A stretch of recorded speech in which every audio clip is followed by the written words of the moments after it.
terima daripada seorang pendengar yang berkongsi peristiwa yang berlaku di salah sebuah pantai di Singapura. Awal tadi saya telefon menyimak kiriman email ini dan saya cuba memahami apa yang ingin disampaikan.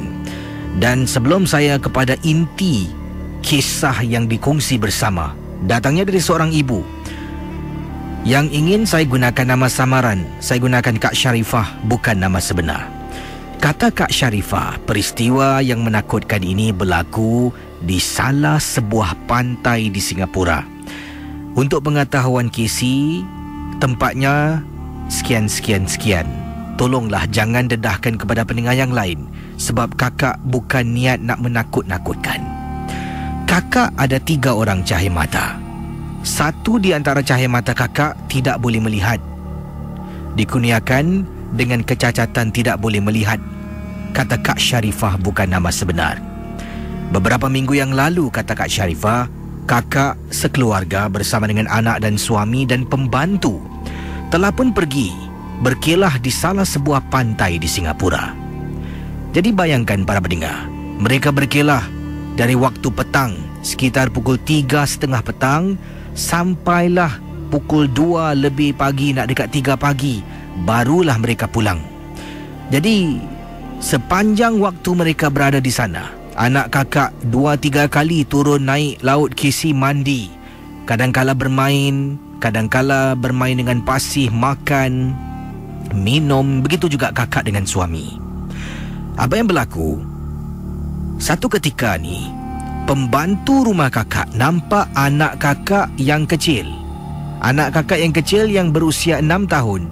Abang yang tidak boleh melihat dengan abangnya satu lagi sedang mandi di tepi laut bersama dengan pembantu rumah.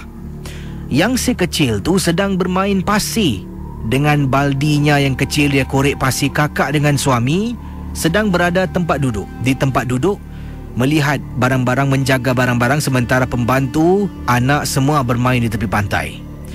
Jadi teman-teman misteri jam 12, kata Kak Sharifah, apabila anak kakak satu lagi datang, yang kecil tu lah, kata Kak Sharifah, yang sedang bermain pasir awal tadi, datang bila kakak panggil. Okey, semua naik, dah maghrib. Casey, waktu tu sekitar 6.45 petang.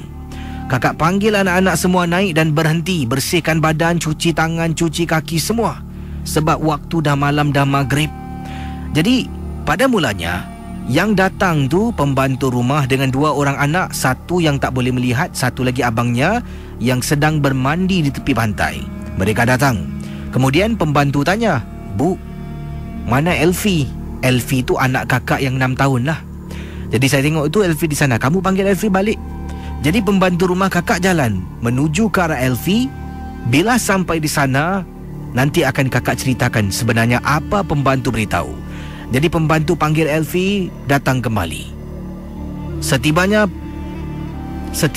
di tempat kami berkelah, katanya Kak Sharifah, kakak pun laplah tangan anak kakak, bersihkan semua. Yang mandi tu lapkan badan, tukarkan pakaian.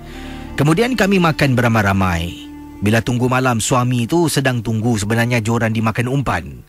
Jadi para pendengar misteri jam 12, sekeluarga bersama dengan pembantu, dengan anak kecil, seorang anak kecil berusia 6 tahun, berkelah di tepi pantai, salah sebuah pantai di Singapura. Apa yang berlaku bila waktu maghrib, semua dipanggil untuk naik ke darat, bersihkan diri, mandi dan makan beramai-ramai. Abahnya pula sedang memancing, tapi masih berada di tempat yang sama bersama dengan keluarga. Apabila anak-anak sibuk makan, pembantu memanggil Kak Sharifah ke tepi. "Ibu, sini sekejap boleh? Saya ingin bicara sesuatu." Jadi saya pun menghampiri pembantu rumah saya. "Kenapa?" "Ibu, tadi bila saya jemput Elfie sedang berbual dengan seseorang, Bu." Kamu jangan main-main." "Ya, Bu. Tak apalah, Bu, ya. Ibu tengok-tengokkan dia, ya." Baiklah. Jadi kami semua makan. Tempat kami berkelah tu ada meja, ada bangku kayu yang panjang.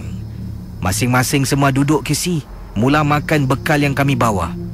Sedang makan, tiba-tiba abangnya yang tak boleh melihat Mak, siapa satu lagi orang tu, Mak?